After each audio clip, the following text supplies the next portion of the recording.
Of course he swam in the pond. Okay. Um, Take Rex for a walk? I did. All right. I took him for a long walk, but I'm about to go live right now. Okay. We Could live right you, now. Mom, Uh-huh. could you turn the Wi-Fi off on your phone? Yeah. Thank you. Alrighty, you ready? All right, let's do it. Alrighty, welcome in everybody, and welcome back to another episode of the Going the Distance podcast. My name is Ryan Vanell, and alongside me is my co-host Elijah Span. We're here for just a quick little short episode, probably not as long as what you're used to from us, but today is March 24th. We're currently live on YouTube, Twitch, Twitter, everything. We're going to be talking about some Sweet 16 matchups, maybe even redeeming ourselves for our god-awful attempt at our original March Madness bracket in the GTD Sports Challenge. And we're also going to talk Tyreek Hill to the Dolphins because that's really the only major NFL news that's come out since our episode on Monday. And we got a little fun segment planned as well with Mount Rushmore. We're just going to do some fun top 4 scenarios in sports for you. And before we get into it, be sure to check us out on social media over at GTD_sports, other than TikTok, where we are at GTDsports.com. You can check out our personal accounts as you see on screen. I'm over at RyanBanel8. Elijah is at ElijahSpan19. Be sure to go over onto GTDsports.com as well, where you can find all of our blogs and podcast network full of other shows. So be sure to go check that out. But for now, let's get into it. Let's start things off with just a simple little would you rather question. And they're both Tyreek Hill themed because that's really the biggest thing that's happened lately. It is nuts. Insane. So I'll let you go ahead and start us off, Elijah. So, which end of the Tyreek deal would you have rather received? Would you especially think about this from the Chiefs' perspective? Would you rather keep Tyreek or get the haul that they got? Because I mean, they got 5 draft picks. I would have rather got the haul that they got. Really? Yeah, one of my big reasonings is because if you look at Vegas and the Vegas odds for the teams to win the Super Bowl with or without Tyreek, Chiefs plus 900 with Tyreek, plus 900 without Tyreek. Dolphins plus 2,000 without Tyreek, plus 2,000 with Tyreek. Vegas didn't change shit, so that's a sign to me that maybe it's not it is monumental in terms of the deal, but maybe not as monumental for the Dolphins. But that's tough though, because obviously, Tyreek Hill is a top 3 receiver, so it's hard to say it, but that's a lot of fucking picks. Yeah, that's a haul. I don't know. It's just because he's such a integral part of the Chiefs' offense. He does so much with his speed, and not only that, but he's bailed them out so many times with his speed. Yeah, I mean, hey, they got Juju now, bro. Shut the fuck up. I'm just kidding. It's not happening. But that Bills game, Tyreek made so many plays in that Bills game where he was the one that took, I think, I know he caught one of the passes to get the field goal, but he had the catch to get that to catch set and up run, the next play. Yeah, to set up the Chelsea touchdown play. Yeah. Are you talking about for the field goal? Yeah, well, yeah, okay. both the field goal and the OT drive. Yeah, he made big plays. Had a catch and run. He got the big chunk play to get them into the red zone, and that ultimately set it up. And no, you're not getting that from any other player. I don't care how good Patrick Mahomes is.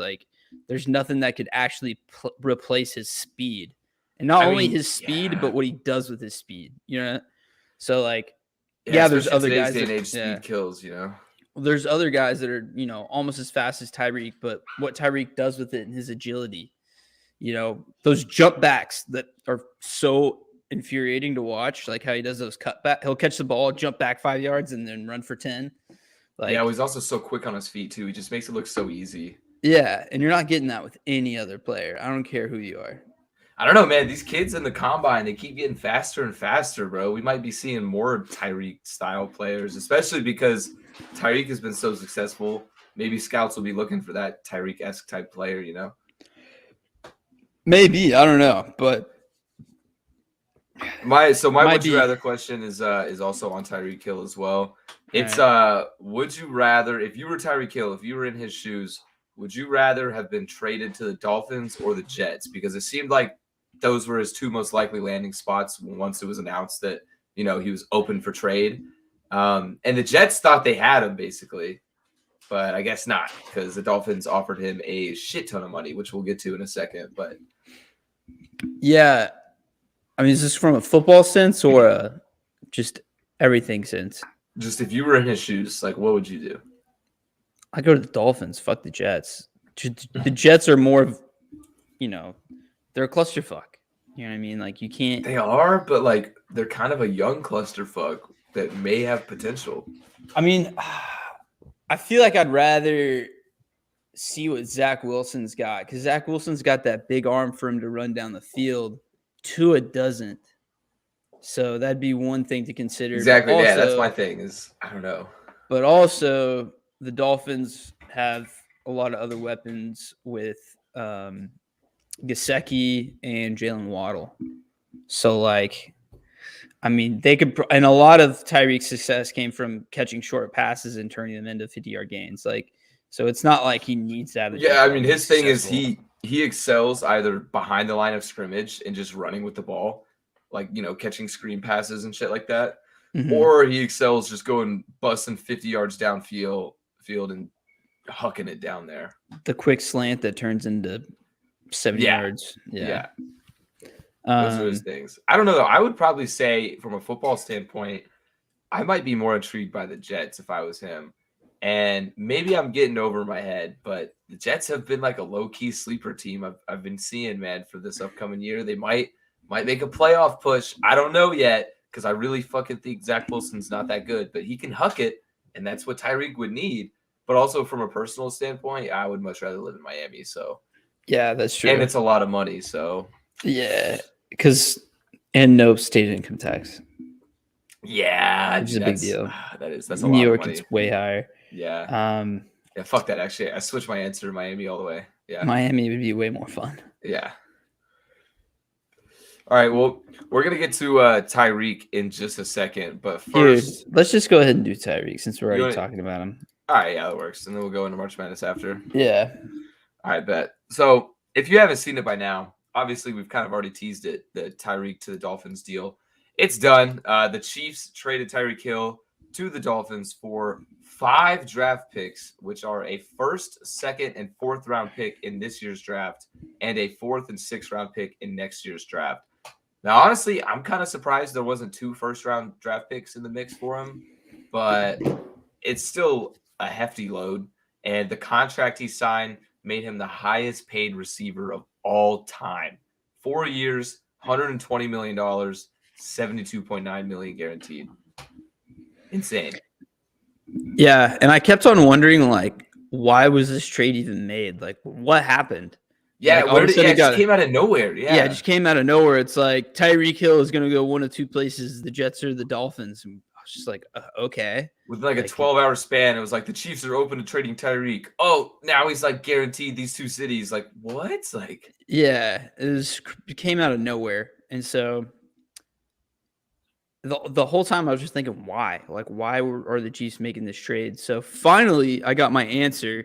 Tyreek Hill's agent spoke out, and he said that the Davante Adams deal, flipped everything upside down, according to him. He was saying that they were in good talks to make him around $21 million a year.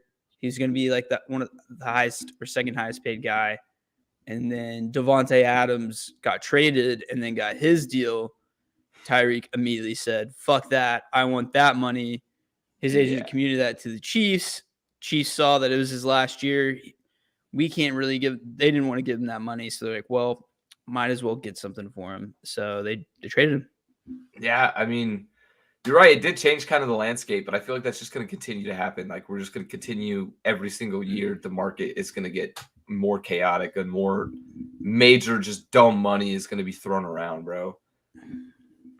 Yeah, for sure. I mean, the salary cap's only getting bigger. The NFL is only making more and more money. So crazier shit's going to happen. I still can't believe this trades this offseason. I remember in high school, it's been nuts. In high school, there was like 2 trades in one offseason, and it was like a huge deal that the Eagles traded LaShawn McCoy and Kiko Alonso for, I can't even remember who the other guys at the Bills sent, but they talked about was like Kiko Alonso, LaShawn McCoy, like, this is crazy. NFL trades don't happen like this. Like, this wouldn't even get us an ESPN alert. Tyreek? No, I'm talking about fucking a trade like that happening. Oh, okay. I was about to say, yeah. A washed up RB, Tyreek? a washed up RB, and a good linebacker. Like that would be okay. just run of the mill for this year, kind of. Yeah.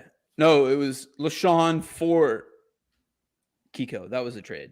And it was I just remember whenever he went to the Bills. But no, you're right. I feel like I kind of say this almost every offseason. I'm like, damn, like the offseason just keeps getting better. Like, it's way more wild than I've ever remembered. But this year again seems like it's way more wild than I've ever remembered. Like because it definitely is. It's been constant, dude. It's awesome though. Like, how much longer is it gonna last though? When is like free agency up?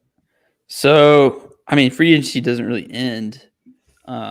It's just that it'll probably slow down after the draft. Yeah, because of training camps and everything.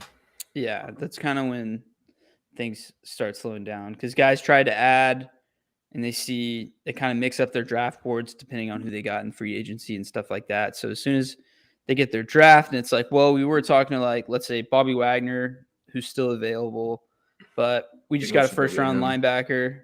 So we don't want to deal with him anymore. So that's why agents really want to get signed before the draft. Yeah, I get that. Question though about the Tyreek thing. Do you think Tyreek Hill deserves to be the highest paid receiver? Do you think he, his play on field, his production really quantifies it? No, and by the time Cooper Kupp's contract is up, he's going to be the highest paid wide receiver. So good point. Yeah, the Tyreek's Rams are just throwing around money too, bro. Yeah, it felt like they've been doing that for a long I think they did a good job though by trading Robert Woods. I think that's another one that we didn't really talk about that much on Monday. But Robert Woods is a Titan now, so that's interesting. And then they signed, who was it? The Rams. Allen Robinson, yes. I was about to say that was a great move by them, I think. Bring in Allen Robinson, dish out Robert Woods. Yeah, it was kind of a good time to get him because it was like a 3-year, $45 million deal. Yeah, pretty good deal for somebody. And I think he could break out too. He can come back. Well, because like he's always been pretty good. He had a shit year last year because like look who was throwing him the ball. Yeah, I was about to say because of the Chicago quarterback situation. Yeah, it was terrible. Justin Fields did not have a good rookie year. I'm not really sold on him having a good sophomore year either. But I don't know if you could say replacement, but the Chiefs did bring in another receiver in Marquez Valdez-Scantling. I hope I'm saying it right. That's how I just say it forever. So if it's wrong is what it is. But my question now with this, it's not a major signing, obviously. We don't need to talk about it like Tyreek at all. It's not that big of a deal because he's like a wide receiver 3 caliber. But who the fuck is Aaron Rodgers going to throw to now, bro? Who do they have? Like Randall Cobb is back, I guess, right? Yeah, that's not happening. I mean, yeah, like that. He's like, what, 38, bro, and still playing wide receiver? Allen Lazard, they could still throw to him. I mean, I guess, but he's another wide receiver 3. Yeah, he's probably like he could be a 2. He could be a 2. You're right. He's a little bit better than Scantling. But he gets hurt quite a bit, and I'm pretty sure his contract's going to be up by the end of this year too. So yeah, wait, I'm going to look this up. Hold on. Packers roster. I just need to visualize it with their receivers. All right, so position sort. Now we scroll down to wide receiver, and we got bro. It's literally, I don't even see Allen Lazard on here. No, he's good. It's Chris Blair, Randall Cobb, Rico Gafford, Amari Rogers, and Juwan Winfrey. Oh, no, Equimonious St. Brown? Oh, Allen Lazard is a restricted free agent right now. Okay. Well, it's not hard to bring back restricted free agents. Yeah, so that's fine. But still, I mean, Jesus. It's not good. No. They'll probably draft a first-round receiver finally. They have to at this point. That's no replacement for Devontae Adams. Yeah, I mean, their excuse the past few years has been, well, we got Devontae, but now, dude, oh my God, that's bad. I mean, they're bringing back Bob Tonyan. I mean, yeah, he's okay. Yeah, he did a pretty good year last year. He's above average tight end. No, you're right. He's like a top 10 fantasy tight end. Yeah. Yeah, he's decent. He's nice, but It's don't no know, game dude. changer. It's going to be interesting seeing how they adjust without Devontae. But alrighty, though, let's go ahead and transition into March Madness talk. We got the games tipping off tonight in about an hour from right now while we're live. Gonzaga and Arkansas is the first matchup of the Sweet 16. So if you saw our March Madness special, I don't even know how to say it. It was the worst bracket that I've probably ever created. And It's bad. It's real bad. It was bad. Elijah and I combined our brains and we put together what might be the worst bracket of all time. So Yeah. I'm going to go ahead and put it up on the screen first up. And it's neither of us put up great individual brackets either. And I think that we took all the worst picks that we had on our own brackets and then put them on. That's basically exactly what happened. Yeah. That's exactly what happened. All right. Oh, wait. No, let's look at our. Oh, wait. This is the secondary bracket. I'm scared because I don't know how to get back to it once we do the secondary bracket. So we're going to do the Sweet 16 first. Yeah, I'll zoom in. Is that better? Yeah. All righty. All right. So first matchup, Gonzaga, Arkansas. I have money on Arkansas to cover the spread of +9.5, but I don't think they can beat Gonzaga.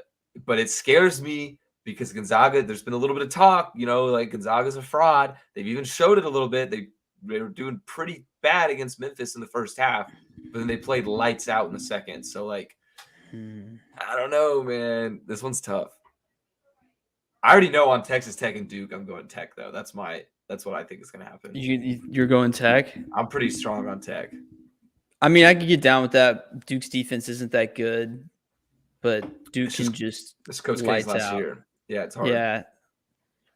I'm gonna say.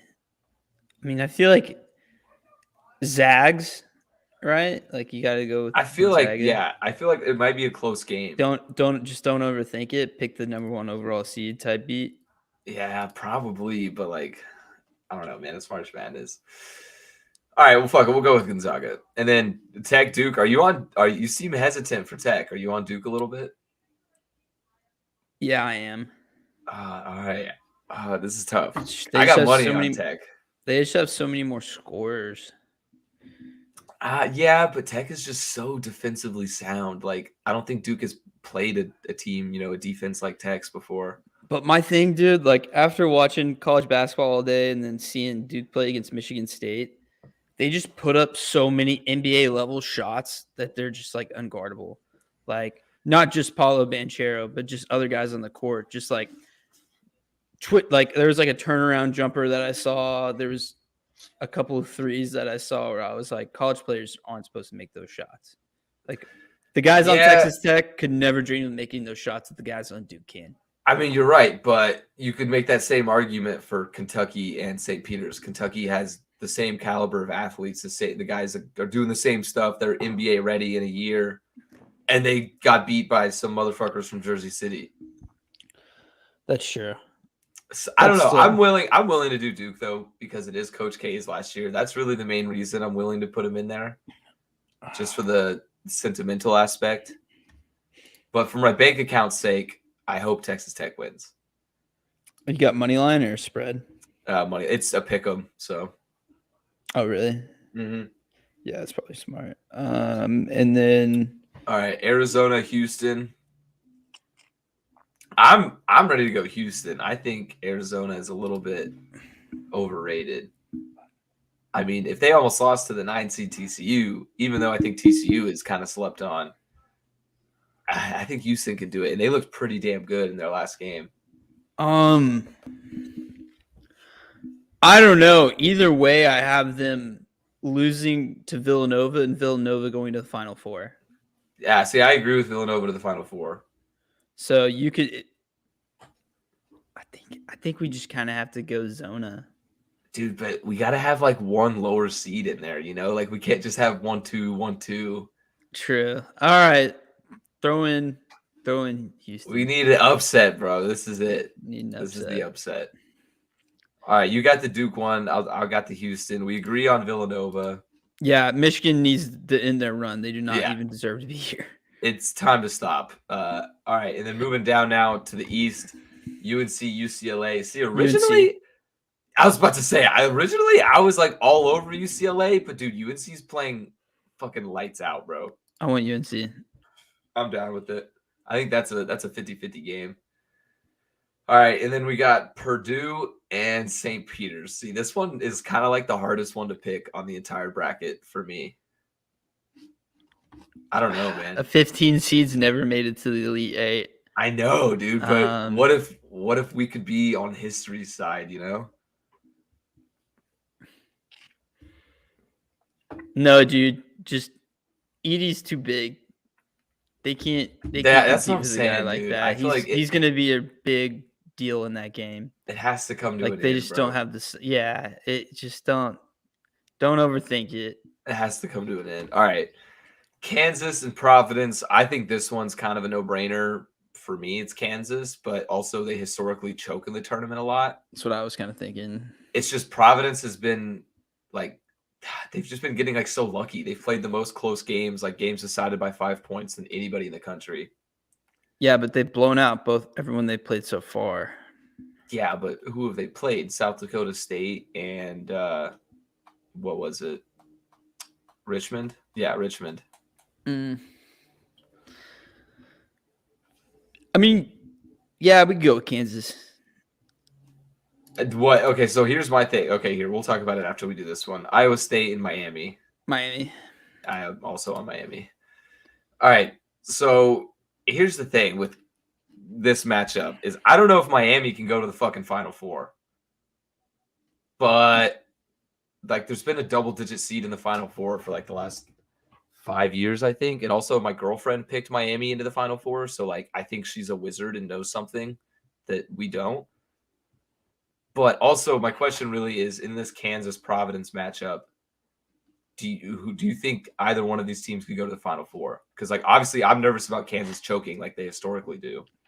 I could see Providence going to the Final Four. Really? Yeah, I mean, they've been a good basketball school for a while now, so it's not like they're coming out of nowhere. Like, they're pretty well coached. It's just this year's been shaky, but, like, they're battle tested, so they know how to win close games. You could spin zone that. Yeah, but true. Well, historically, they also don't have much tournament success. But I don't know. I'd pick Kansas on that matchup there just because KU. I mean, KU in Miami got him a lot more guys. It's tough, man. It's tough. KU does have the NBA ready guys like Ochai Agbaji. Yeah. And then you also have that UNC Purdue game staring at me in the face. I think UNC would win that. I think whoever wins the UNC UCLA game wins that one. Really? Against Purdue? Yeah, I do. I think Purdue should have lost to fucking Virginia Tech, but Texas didn't beat them, so it's whatever. They almost lost to Texas too. Okay, then put UNC in the Final Four, and then put KU because that could be our double seed. But I was kind of thinking if you wanted to choke, Miami and Purdue, but I mean, you don't sound like you like that too much. I'd be okay with fucking Miami and UNC for chaos sake, you know? That's what got us in this situation that we're in now. I know you're right. Oh, we live for the chaos too much. I don't know, man. This is hard.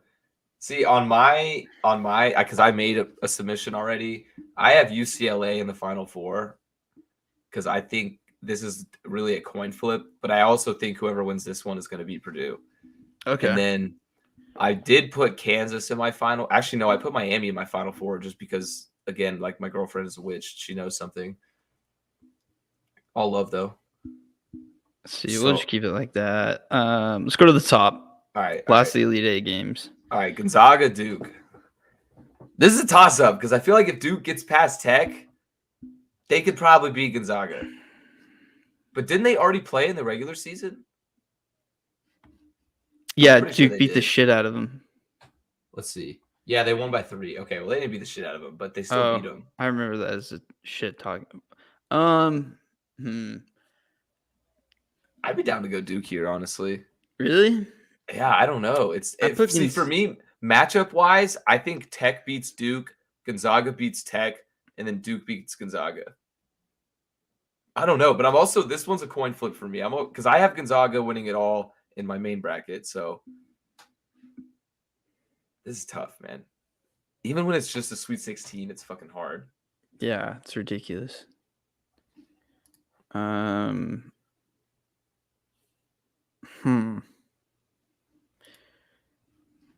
already know Villanova's going. Oh, Villanova for sure. I put a future on Villanova, actually. This plus 1,300. Oh, dude, that is... Wait, dude, I need to still do that. I'm putting Villanova in the championship. All right, well, we decide. I'm actually going to do that like right now before I forget. It was on a different book, though. Oh, shit. Use BetUS. Code GTDS125. Yeah, I forgot about that in the intro, damn it. Fuck, that's so hard. Gonzaga Duke. Okay, it's plus 1,000 on my book. That's fine. I'll just take that. Give me Gonzaga. All right, I'm okay with that. Yeah, it's the number 1 overall seed. I mean, you know, what could go wrong? All right, now here I don't think North Carolina can go to the national championship. I don't either. Yeah, so Gonzaga, Villanova. Now this is tough. This is a tough choice. I'm letting you decide that. I put my future on Villanova. So. I also just put a future on Villanova. Like, how much right you put now, on it? 15. Yeah. So nothing crazy. What did I put? 15 to win 150. I'm okay with that. You know. What did I put? Let's see. Good odds.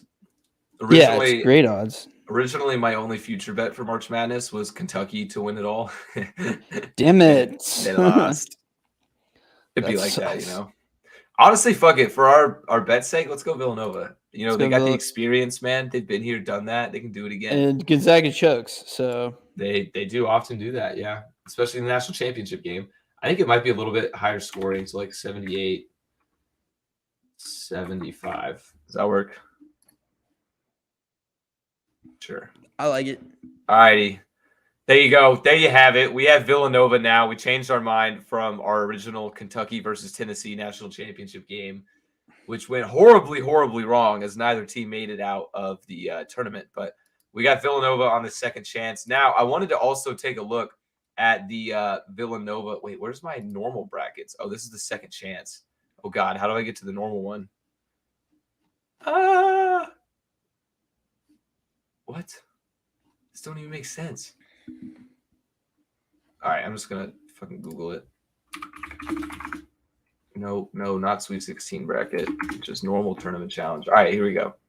I wanted to look at the GTD Sports group just to take a look kind of at where everybody stands. So right now, we have a few candidates that look like they could win it right now. Oh, Zach is one of them. Zach Rieger, host of Betting on the Rocks podcast. That's one of the GTD podcasts. And then we got two guys who I don't recognize, so I assume they are probably from Twitter or something, one of our social media posts that we put this out. They both are still in it. All three of these guys are still in it because their champions are in. They still have a decent amount of max points. Damn, 99.7 percentile. That's pretty solid. And then meanwhile, let's see if we can find Elijah. Ours? Yeah, Elijah and I. Way in the back. So here's mine down in 37th. Decent. In the 52nd percentile. And then, oh, God, we're on the second page. That's terrible. Oh, okay. Oh, shit. I forgot to change the name of it, but this is Elijah and I's bracket, and it is not great. There's me and there's Elijah's bracket. 64th place. Yeah, baby. Represent. Let's go. Fuck that's me. so fucking funny. That's so bad. Dude, it'd be like so that, man. Wait, you know what's crazy, though? Is, if I can find the women's challenge. I don't even, whatever. I'm not playing that game. I'm not going there, but my women's bracket is in the 99th percentile right now. And what? Yeah, I don't know how, bro. My women's bracket is in the 99th percentile. I'm fucking killing it. You made one? Yeah, I make one every year just to do it, you know? And it's killing it, dude. I need to just stop watching the men's, bro, and focus on the women's. Well, you can't gamble on women's. Yeah, you can. I've never seen it on any of the books that I'm on.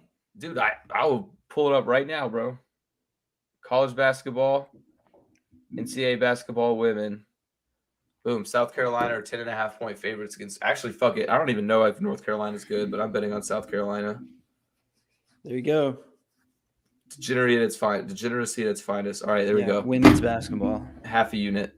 All right. Anyway, that's it. Yeah, for you're a Roman degenerate if you're betting on something you're not gonna watch. Bro, it's South Carolina, bro. They're wagons. They're the number 1 overall seed. Come on. No, I'm pretty sure they're always good. Yeah, they're always cold. Alrighty, though. Let's switch back now. Oh, wait. We're naked. Now we're not naked. All right. Moving on now. We're going to talk about some of our Mount Rushmores, like I hinted at in the beginning of the episode. This is just, again, not much going on in sports, so we thought we'd do this fun little segment. Talk about who our top 4 athletes or, iconic figures within sports would be in any given category. And first up, we have Elijah. I'll start off with you. What would your Mount Rushmore of a smoke circle be? Okay. I don't even smoke weed, but if I had these 4 people trying to get me in on that roto, I would. So it would be Ricky Williams. Man's just threw away his NFL career for weed, like actually. So Big Papi, David Ortiz would be another one that'd just be hilarious. Conor McGregor, because his accent would make me laugh, and I've heard that he's also he smokes a lot of weed, and I've also heard that he's actually just really chill. Normally, he just does that shit for attention. Yeah, he's supposed to be a really nice guy. I saw a video of him one time, and it's like, dude, he actually looks pretty genuine and not like how he is in front of the camera. So, and then to round it out, I don't even know if John Madden smokes weed, but John Madden, because I feel like he would just be talking about football the whole time, and it would I could see him just going like down a hole, like just talking about like, I don't know, analysis and stats and random offensive linemen that he really, really likes. Yeah, I could totally see that. I went a little different route. I went my first one I thought of was Nate Diaz, UFC. I mean, he is the epitome of weed in the UFC. And then Marshawn Lynch, strictly because he would be absolutely hilarious. So he's definitely on my top 4. And then I wasn't sure if this one would count, but since we're doing just anybody in sports, really, I'm going to throw Joe Rogan in there. Obviously, with his podcasts and everything, he just talks about the most bizarre shit. I would hope to not talk about anything political while smoking with him. Hopefully we just keep it, like conspiracy theories strictly. That'd be great. And it's then like, Joe, I don't want to hear your take on the vaccines right now, buddy. Yeah, he's just like, bro, have you guys ever heard of ivermectin? It's like, dude, bro, Joe, come on, dude. We're trying to pass it, bro. Puff, puff, pass. Jesus. But yeah, and then last but not least on my list would be Joe Burrow. Joe Cool, just I would have to. I feel like he would be a chill guy. And then I just thought of this now as I was going through it. Honorable mention would be Josh Gordon. True. Just because he's also a Ricky Williams type guy who's just thrown away his career. But alrighty, another one. Next topic we got is Mount Rushmore as to which athletes or again sports personalities would you want to go to a casino with? All right. So first up, obvious choice, Calvin Ridley. Can't go wrong. Dude, I would literally, I saw you typing that in the notes and I just like busted out laughing. Like that was so funny. Dude, I want to see what his parlays are like. Yeah, exactly. I want to tail him, I want to get in on that. Falcons money line. Like, let's go. Pete Rose, even though he'd just be in my ear telling me to bet the Reds money line every day. But I'm sure, he lives in Vegas now, so he comes around it. It's an iconic one. Floyd Mayweather, because he has stacks upon stacks of money and is said to have a huge gambling problem. So I'm sure he'd lend a boy, a quick 100K stack. Yeah, just a quick 100 bands, Yeah. Something slight. And then Peyton Manning, because of that one Pat McAfee story. Do you know what I'm talking about? I think I do. Remind me. Where he was at the casino playing roulette, and then Peyton Manning goes, "Hey, how about that red 18?" Oh, and yes. then walks off, and then everyone puts their money on red 18, and then it hits. Oh, dude, that's fucking legendary. Yeah, because I was going to say, that's kind of a curveball, Peyton Manning. Yeah, plus it would just be cool to hang out with, like, Peyton Manning. I feel like he'd be a good glue guy for everyone. Yeah, that would definitely be cool. Yeah, a good glue guy. I can see that. Bring the group together. My list, though, starting off was Dana White. Again, another UFC guy, but there's just so many stories of him in the casino, and that's basically all he does after the major fights. He plays like $10,000 hands of blackjack, and although I wouldn't be able to match it, I want to experience that with him. I want to live vicariously through his bets.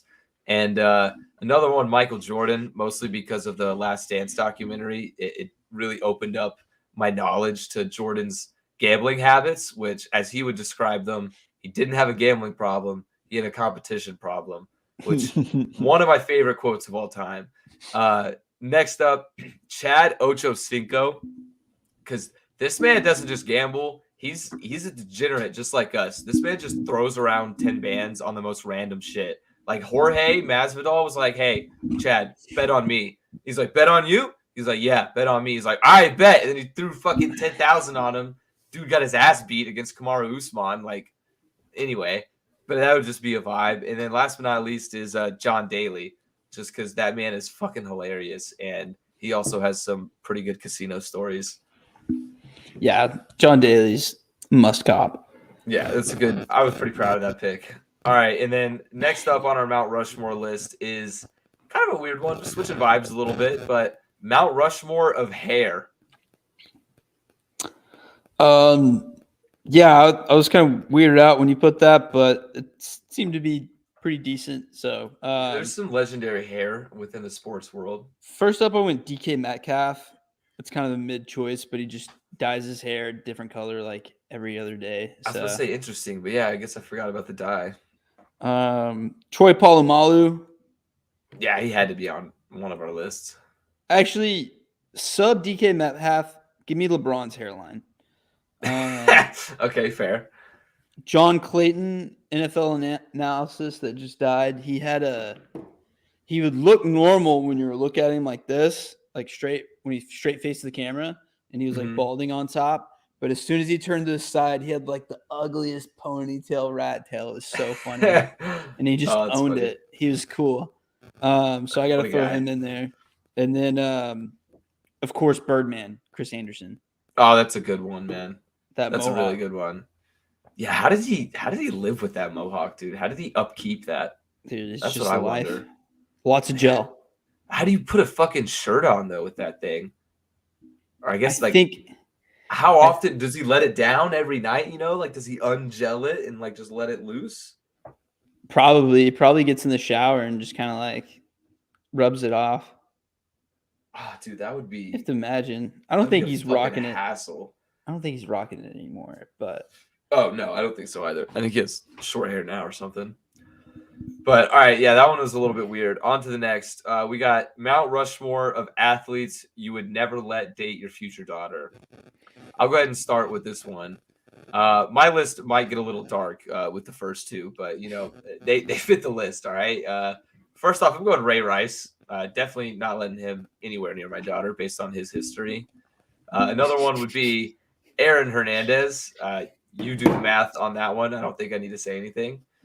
Then we got Delonte West because man's literally fucked his teammate's mom. I can't imagine what he would do to my daughter. Is he going to try and fuck my wife? Absolutely not. Like, no. So he's not on that. Or he is on the list, actually. And last but not least, we got Ben Roethlisberger. Obvious reasons. Yeah, obvious reasons. Yeah, I don't really need to say much. I'm not going to allude to anything. But, yeah, think what you will about that list, but that's my Mount Rushmore. Okay, I got Tyreek Hill, Greg Hardy, Kirk Cousins, and Ray Lewis. Oh, God. Greg Hardy. I knew that was going to make the list probably. I fucking hate Greg Hardy.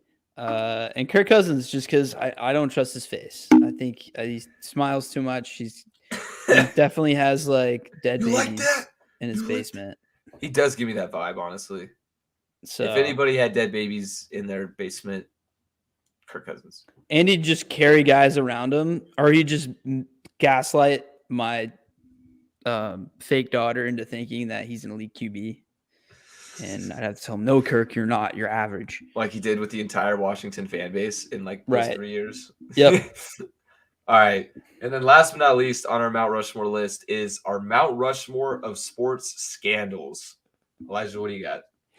I got OJ Simpson, Donald Sterling getting forced to be sell the team just looking back on it, the situation's pretty comical because he is complaining to his mistress.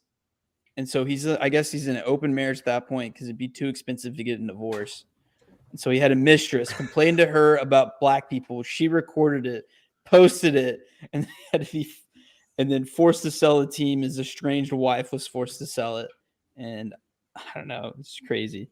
That is a whirlwind, yeah. It was I honestly need to read up again on that whole deal because I almost forgot about that one. I haven't thought about that in a long time.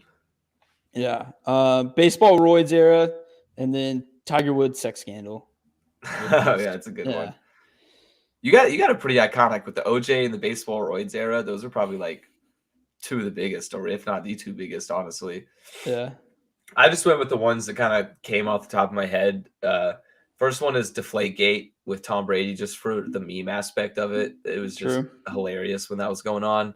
And then another one may not be as well known, but the Calpalcio scandal, which happened in Serie A, Italian soccer. Basically, teams and managers were gambling on the games and like throwing the games. So major teams like Juventus, Napoli, Roma, they all got demoted and got the death penalty essentially for sports. And then another big one, which I won't say much about, is the Jerry Sandusky scandal. Fuck that guy. Oh shit. Yeah, that one's kind of dark, but anyway. And then the last but not least, this one always comes to my mind with scandals, is the SMU death penalty back in 1987 when SMU football got struck down for paying their players, paying their recruits, and have not recovered since, really until these past 2 or 3 years. But now they just lost their entire coaching staff to TCU. So we'll see if they're still recovered. Yeah, go Frogs, baby. Go Frogs. Yeah, thought about throwing the SMU death penalty on there, and then I saw it on yours, and I was like, that makes sense. Yeah, it's just always one I think about. It may not be it is major, but it is because for college football, yeah, that's huge. They did it to Miami too. They did? I don't know if they actually went through with it, but Miami may have almost. I think they wanted to. I'm pretty sure SMU is the only school has ever done to. Because I think you're right, because they saw the effects that it had on SMU, and they were like, "Ooh, we can't do that to Miami. They make us a lot of money." Okay, so it says, in 1995, the Hurricanes penalty was not death, but it did leave the football program on life support for years to come. Okay. So they got in trouble, but not nearly as much as SMU. Mm-hmm. Alrighty, though. That is going to be it for this shorter little episode. I'm going to run now. I'm going to a Oliver Tree concert, which I'm excited about. If you guys don't listen to him, he's pretty cool. But anyway, we will see you guys back on Monday to talk. We don't know yet what we'll talk about, but it'll be something. We'll see. Probably the crazy games that we're about to witness. Oh, yeah, probably the Sweet 16. True, yeah. And the Elite Eight, is that this weekend or next weekend? We have to wait another week for it. I think it's both. They're back-to-back, and then the Final Four is next week. I'm pretty sure. I'm pretty sure it's Thursday, Friday, Sweet 16, Saturday, Sunday, Elite Eight. I forget every time. I do too. But anyway, we'll be talking March Madness when we're back. So appreciate you guys listening, and we will see y'all on Monday. Peace. Peace.